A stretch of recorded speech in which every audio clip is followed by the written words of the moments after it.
હું માતા મર્દોના ભેડી રહેનારી છું.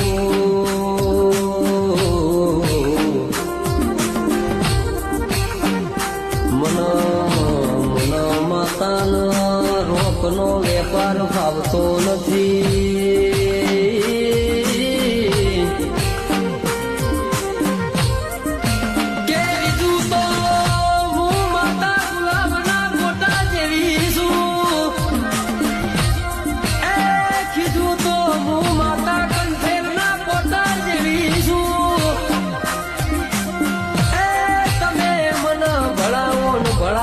ના કરી આવું તો હું તમારી માતાના કેવડું લ્યા.